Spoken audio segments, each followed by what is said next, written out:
Eh ben, écoute, partons cette fois-ci vraiment, refaire votre voyage. Est-ce que tu peux dans un premier temps, sans rentrer dans les détails, me donner l'itinéraire, enfin nous donner l'itinéraire, que vous avez suivi?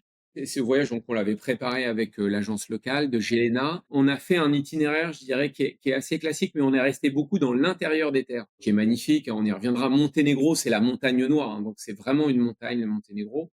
Donc on a atterri à Tivat, qui est, sur la côte adriatique, juste à l'est, de la fameuse baie de Kotor, qui est absolument magnifique. Et très vite, on est parti vers le nord, donc vers le nord-ouest.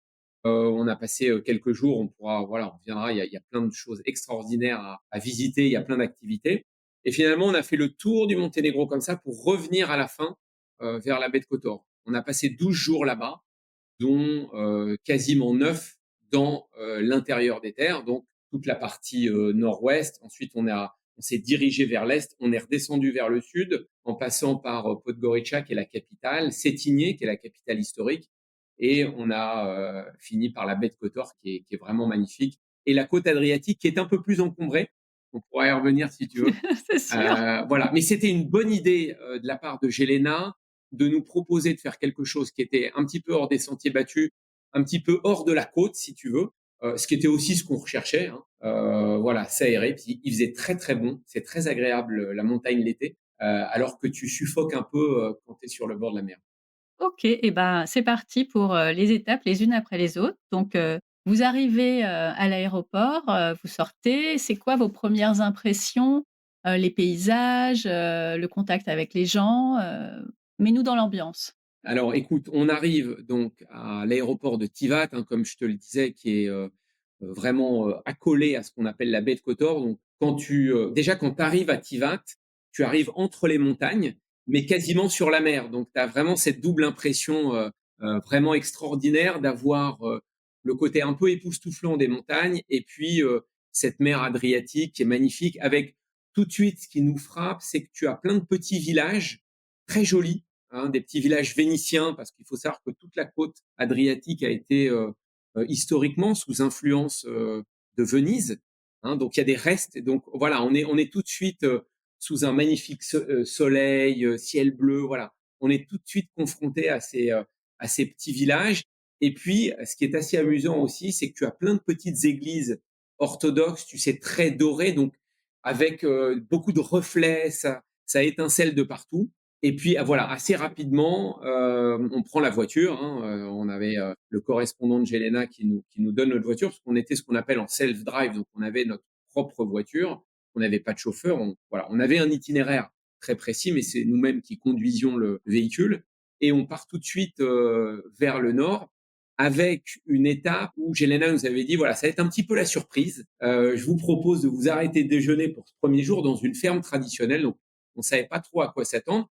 Assez vite, hein, comme c'est très montagneux, dès que tu sors de la baie de Kotor, tu es sur quand même des petites routes de montagne. Donc on suit notre point GPS et puis on arrive à un endroit, donc c'était l'endroit indiqué par GPS. On se dit: «Je pense qu'on s'est gouré» parce qu'il y avait absolument rien, une barrière.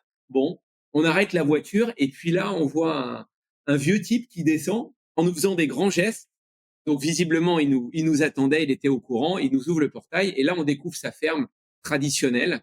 Et donc là, c'est l'accueil chaleureux, l'accueil slave à la monténégrine, donc tout de suite des eaux de vie.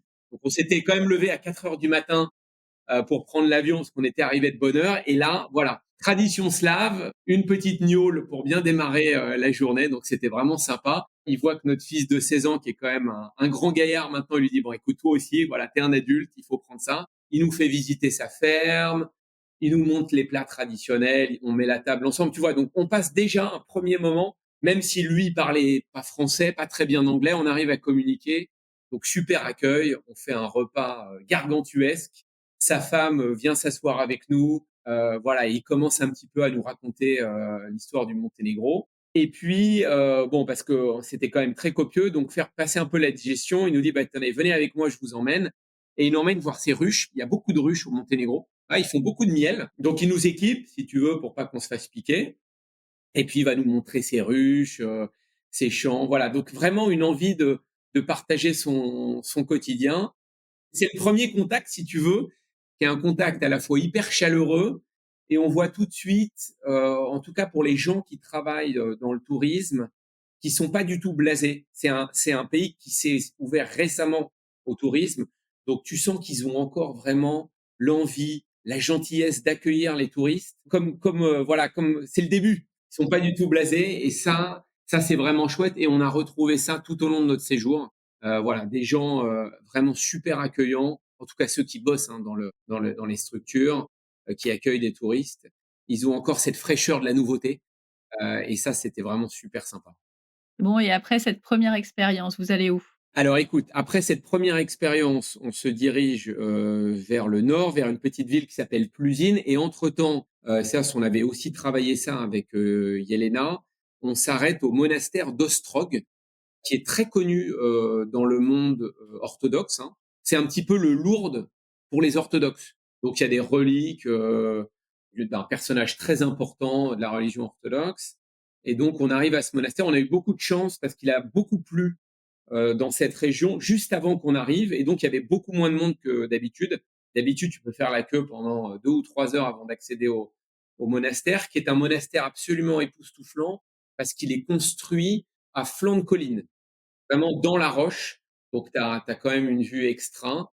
Voilà, donc on s'arrête, on visite, on voit les reliques, et cetera, très sympa et puis, on arrive finalement à Plusines qui est, au nord-est donc du Monténégro, quasiment tout au nord, hein. Le Monténégro, c'est une petite géographie, hein, en tu vois, en superficie, c'est à peu près l'équivalent de l'Île-de-France. C'est pas non plus immense, donc entre Tivat, qui est tout au sud sur la côte adriatique et Plusines, qui est totalement au nord, ça nous a pris, moins d'une demi-journée pour y aller. Alors c'est en plus, il y a des petites routes de montagne et là, on arrive dans ce qu'on appelle la vallée de la Tara. La Tara, c'est un fleuve, qui traverse cette région, dans lequel tu as des canyons très encaissés. Ce qui nous frappe, parce que tu posais la question tout à l'heure, c'est luxuriant de nature, vraiment très luxuriant.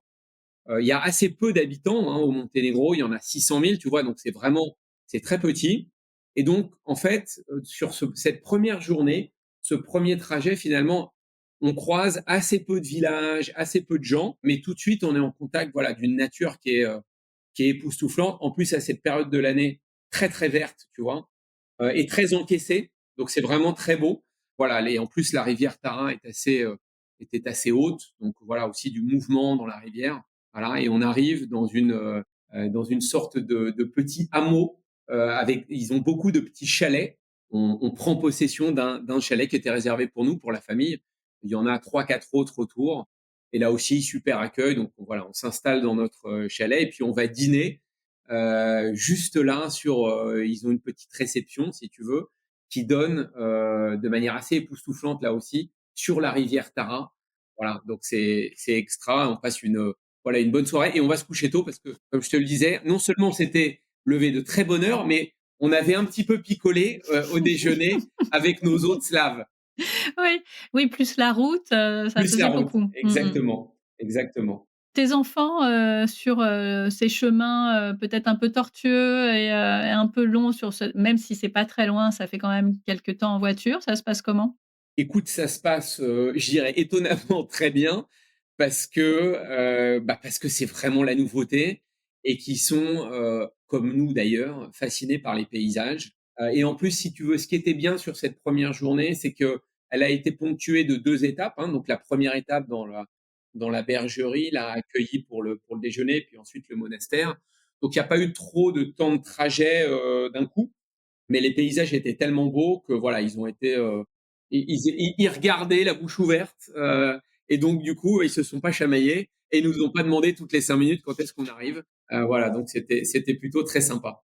Bon et bah, écoute, on continue, vous allez où après? Alors on continue, donc là, on passe la nuit et puis on a rendez-vous le lendemain matin très tôt, un petit peu en contrebas donc de Plusines, à la frontière avec la Bosnie-Herzégovine, pour faire un rafting, hein. Donc tu sais, une descente de la rivière Tara en bateau. Et là aussi, petite anecdote assez sympa, vu que le centre, si tu veux, de rafting est situé sur la frontière, juste à côté d'un poste frontière, on arrive et 500 mètres avant d'accéder, en fait, gros bouchon, parce que ce jour-là, il y a des contrôles, etc. Au bout d'une petite dizaine de minutes, on se dit avec ma femme: «Bah, on va pas rester là la journée». Donc elle descend à pied, elle va jusqu'au centre et elle dit aux gens du centre: «Bah, voilà, on a rendez-vous, mais on peut pas accéder parce que c'est bloqué». Le gars dit: «Aucun problème». Il bloque la circulation dans l'autre sens pour qu'on puisse descendre, et arriver au centre. Donc là, on s'équipe. Sympa. Ouais, hyper sympa. Pareil, tu vois, les choses se font vraiment très facilement. Donc là, on arrive, on s'équipe et on part pour la journée descendre la rivière Tara. En plus, bon, ce qui était sympa, c'est qu'on avait un bateau juste pour nous, juste pour la famille. Il y a d'autres bateaux autour, il y a d'autres clients. On rencontre d'ailleurs d'autres clients Evaneos qui logeaient pas au même endroit que nous, mais juste à côté. Et voilà, ils prennent un bateau à côté de nous, on sympathise, etc. Et on fait cette descente magnifique sur la rivière Tarin. L'eau est incroyablement belle, elle est vraiment hyper transparente. Et d'ailleurs, on est évidemment accompagné par un guide dans le bateau, et il nous dit, elle est tellement transparente que vous pouvez la boire. Et devant nous, hop, il boit de l'eau comme ça. Donc on descend, c'est sympa parce que tu vois, c'est génial pour les enfants. Il y a des rapides à certains moments, le bateau se retourne, voilà, et puis on s'arrête régulièrement pour se baigner. Alors elle est fraîche, hein, Ouais. elle est bien fraîche, donc ça surprend. Mais écoute, on passe un super moment en famille, tu vois, on plonge les uns après les autres, etc. Et on retourne au centre en milieu d'après-midi. Donc on fait un déjeuner tardif là au niveau du centre où tout ça a été hyper bien prévu, hyper bien organisé par Yelena. Et ensuite on rentre dans notre petit hameau, finir fin d'après-midi, tu vois, lecture, voilà. Donc une super journée, pas mal de photos, les enfants hyper contents. C'est vraiment une activité qui plaît à tous les âges, le rafting, parce que tu es installé dans le bateau. Il y a des moments un peu plus calmes où tu dois ramer, d'autres où tu te laisses porter par le courant. Tu t'arrêtes, tu regardes les paysages, c'est vraiment très sympa. Puis c'est un peu engagé pour une première journée, vous y allez fort tout de suite? On y va assez fort et tu as tout à fait raison, c'est une très bonne question parce que d'ailleurs on avait dit à Jelena: «Est-ce que c'est une activité à faire dès le deuxième jour?» Elle nous avait dit: «Ça va vous mettre dans le bain». Elle avait même gardé l'expression, je me souviens. Et en fait, elle a eu raison parce que voilà, on a plongé tout de suite dans le pays, tout de suite dans cette magnifique rivière Tara. C'est canyon, hein, c'est un des vrais canyons, et c'est hyper dépaysant. Puis c'est amusant de se dire que tu fais un rafting entre le Monténégro et la Bosnie. Voilà, c'est assez amusant. On a vraiment adoré cette première journée.